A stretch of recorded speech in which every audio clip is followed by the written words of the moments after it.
Welcome to the Tool Hut channel. Today we have a 2008 Dodge Caravan. The shop is replacing the PCM with a used one. We are not going to be obtaining a PIN number, and this vehicle is going to work just fine. Watch and learn. While you got a second, why don't you go ahead and click that like button, subscribe to the channel, hit the bell if you want to be notified when stuff comes out. I welcome any questions or comments you may have down below.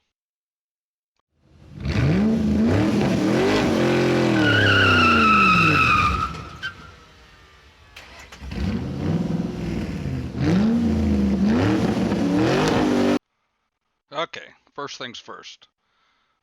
Any of the equipment that you see used in my videos is available on the website. If it's not there, send me an inquiry off the website, toolhutusa.com. That's TOOLHUT USA.com. My name is Sam.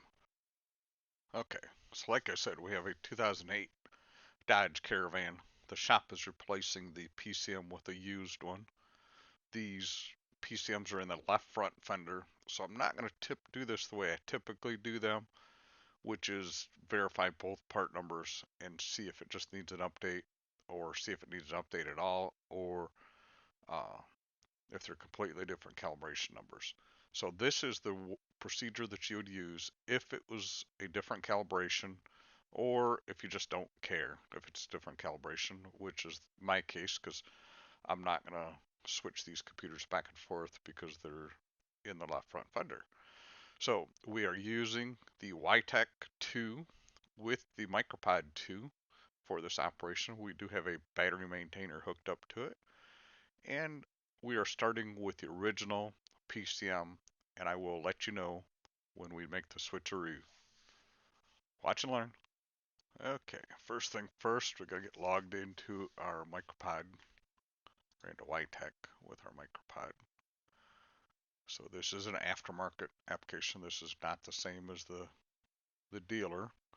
It's the same functionality. It's just a different way of logging in than what the dealer's used to. So once we got to our topology there, I'm just going to pick the PCM. We see that it does have a lightning bolt and it does need an update. And once we get here, you have to tell it why you're replacing the PCM. I don't really think it's any of their business. This is where you switch the PCM. Once it's ID'd it, everything's ready to roll. The new PCM is being switched in right now. And then once you do that, you hit the flash ECU. Of course, you got to make sure the key's back on. Do not disconnect the battery during that operation.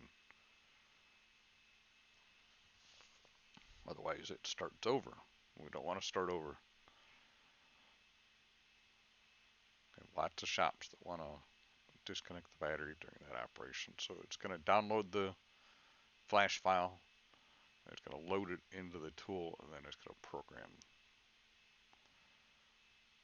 If you're not familiar with how the Micropod does things, that's kind of what it does. It downloads it, puts it in the tool, and then it puts it in the vehicle, or in the PCM, I guess. That's because if it is wireless, and if you lose internet connection for any reason, you don't mess up the car. I have had several instances where I got kicked out and came back and it said that there was a flash in progress and it had finished it, as long as you leave the Micropod plugged in. So it's just a redundancy, I guess, to make sure nothing goes wrong, which is always good because things go wrong. This is a 2008 with a 3.8 in it. I don't know what the PCM came out of. I really didn't care. It tells you to turn the key off. It waits 30 seconds or so. I have sped up a lot of this operation as typical. It's going to take us to the codes here. And once it takes us to the codes, I don't really care what the codes are. We're going to hit the Restore Vehicle Configuration button over on the left-hand side. going to go to quick diagnostics, restore vehicle information. And this is where it's going to write the VIN into the new or replacement PCM. So we disconnect the PCM at this point, or the DLC, turn the key off. Okay, so just a couple of real quick notes here. I do not need the pin for the skim module at this point, or WCM, in this vehicle. The restore vehicle configuration wrote the VIN to the PCM. I've done several of these like this. I've done several videos on them like this, and I still get people telling me I need the PIN number. I assure you, I have not read the PIN number. I've not done anything with the PIN number at this point. The only thing I've done is what you see in the video. I have disconnected the tool once I was done, and I'm letting the car go to sleep. I'm giving it a couple of minutes to go to sleep, and then we're going to reconnect with the replacement PCM in it, and we're going to run, we're going to clear the variable line pressure sensors, and then we're going to clear codes. So I just wanted to be clear that I have not done anything with a PIN number. I assure you, if you follow this procedure, you won't need a PIN number. Okay, so let me tell you before we get started, I missed recording the part where I did the variable line pressure clear. So we're just going to log back into it here. You'll see the menu where it gets done. So it does have a few DTCs in it. I'm going to clear those. I don't know if you'll see where I do that or not. So I did have a problem connecting to it here. Typical Witech stuff. So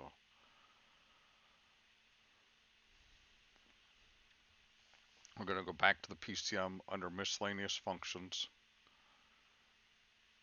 And you'll see the clear learn variable line pressure counters. I didn't do that. We're doing the quick learn here. Anytime I clear the variable line pressure, I like to do a quick learn. Doesn't take but just a minute. You'll see it doesn't have to, you have to have the car running with your foot on the brake. It tells you put it in overdrive and then neutral. And then it tells you put it back in overdrive. You'll feel the vehicle jerk a little bit, park, and then it tells you it's complete. That's really all there is to the quick learn. Thanks for watching. Let me know if you got any questions or comments. We do go through and clear the codes once we're done here. So, have a great day. While you got a second, why don't you go ahead and click that like button, subscribe to the channel, hit the bell if you want to be notified when stuff comes out. I welcome any questions or comments you may have down below.